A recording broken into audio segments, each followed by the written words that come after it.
Бид төрөхдөө нэг хэсэгтээ бид хөгжлийн бэрхшээлтэй байдаг. Ээж аав минь байгаа учраас бид тэрийг хийдэг. Үхэхдээ бид бас яг тийм болдог. Дунд нь бас нэг гэмтлийн улмаас хөгжлийн бэрхшээлт болдог. Тэгэхээр хөгжлийн бэрхшээл гэдэг чинь нэг тэгж их ялгаад гайхаад хараад авах зүйл биш байхгүй юу?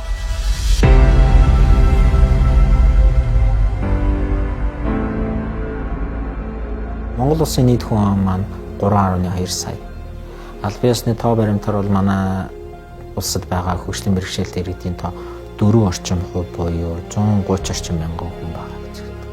Нэг хөгжлийн бэрхшээлтэй хүн байна шүү дээ, тий. Гэр бүлд байхад тэр гэр бүлийн аж амьдрал маш их нөлөөлдөг. Нэг гэр бүлийн гэр бүл 4 хүнтэй гэж тооцоо нэг хөгжлийн бэрхшээлтэй хүний цаана 4 хүн байна. 130 чинь 4 үрчиж байгаа. 520 мянга болчих жоож. Өндөр настнууд 60-70 нас хүрсэн хүмүүс маань тодорхой хэмжээгээр ямар нэг хэмжээгээр бэрхшээлтэй асуудалтай болдог. Тэгэхээр тэд маань бас нэмэгдэнэ. Ерөнхийдөө нийт хүн амын чинь бараг 600-аас 700 мянган хүн ямар нэгэн хэмжээгээр хөгжлийн бэрхшээл гэдэг асуудалтай тулгардаг болчиход байгаа. Хөгжлийн бэрхшээл гэдэг чинь өөрөө их оноогийн ертөнцид их сонин байдлаар тодорхойлогддог л доо.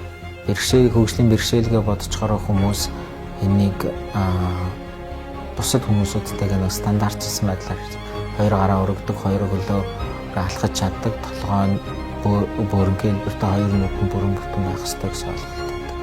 Энд чинь өөрөө нэг тэр ойлголт нь өөр хүн төрсэн байхад тэрнээ тэгээ харьцуулагдаад энэ чинь хөгжлийн бэрхшээлтэй юм байна шүү гэдээ харьцуулагдаад хараад хэлцдэг. Гэтэл тэр хүн нэг нүдээрэж хоёр нүдтэйгээс илүү их харах тохиолдол байна. Бид төрөөд нэг хэсэгтээ бид хөгжлийн бэрхшээлтэй байдаг. Яагаад гэхээр бид өөрсдийнхөө юм юуг ч хийж чаддаг. Ээж аав минь байгаа учраас бид тэрийг хийдэг. Үхэхдээ бид бас яг тийм болдог. Дунд нь бас нэг гэмтлийн улмаас хөгжлийн бэрхшээлт болдог. Тэгэхээр хөгжлийн бэрхшээл гэдэг чинь нэг тэгж их ялгаад гайхаад хараад авах зүйл биш байхгүй юу? Ерөөсөө бидний амьдралын явцад байдаг зүйл байна. Хөгжлийн бэрхшээлтэй хүн өнөөгийн нийгэмд яг бусдын адил энэ зэрэг зааждаг гэж бодох юм бол хамгийн гол том зэвсэг нь бол оюун ухаан болж байна. Энэ оюун ухаан чинь гэхдээ төрлөхөөсөө бүх зүйлийг мэддэг биш учраас ямар нэгэн хэмжээгээр амжилтанд хүрэхин тулд суралцах хэрэгтэй болдог. Одоо мэдлэгийг олж аавна гэдэг чинь алдагдсан гар, алдагдсан хөл, дутуу байгаа нүдийг орлох гол арга замч болдог. Хөгжлийн бэрхшээлтэй хүмүүсүүд өөрснөө хүчрэхэг бол өөрснөө ухаантай, мэдлэгтэй, чадaltaй бол хинээс дутхгүй юм хийж чаддаг, тэр тусмаа чадаад яваад байгаа гэдгийг маш олон жишээ байна. Спортын салбарч байна, урлагийн салбарч байна. Солонгост нэг удаа явж байхад метронд хүн хүзүүн хөдөлдөг. Үлдсэн биеийн огт хөдөлдөггүй. Өөрөө гуурсаар амьсгалдаг. Тэгээ амандах удирдлагаараа тэрэгцрээ унаа ганц залуу явж байгаа байхгүй. Хууль зүйн сургууль сурдаг гэж. Сургад ямар нэгэн бэрхшээл өгөхөд байхгүй, би зөвхөн хичээлээ яждаг. Хичээлээ сонсдог. Миний сонсох ёстой хичээлийн лекцийг надад цахимаар ирүүлчихдэг гэдэг. Өнгөний ялгааг ярихад бол энэ өнгө муухай, энэ мөнгө сайн гэж байдаггүй. Энэ өнгө илүү хүчтэй, энэ өнгө илүү суул гэж байдаггүй. Өнгө л бол өнгө.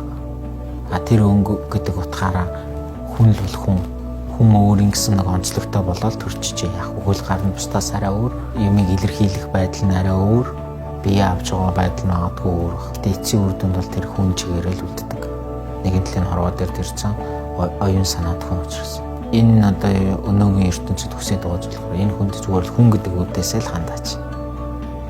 Хүн гэдэг удлаас хүндэтгээч хүн гэдэг үднээс бас хариуцлага оногдуулаач гэж байна. Энэ л ерөнхийдөө хөгжлийн бэрхшээл гэдэг юм хамгийн томоор том яасан ойлголт болов. Хүн өөр гэсэн өнгөтэй л гэж боддог. Сайн мөнгөгүй, өндөр нам өргөн нарийнгүй өөр гэсэн өнгөтэй.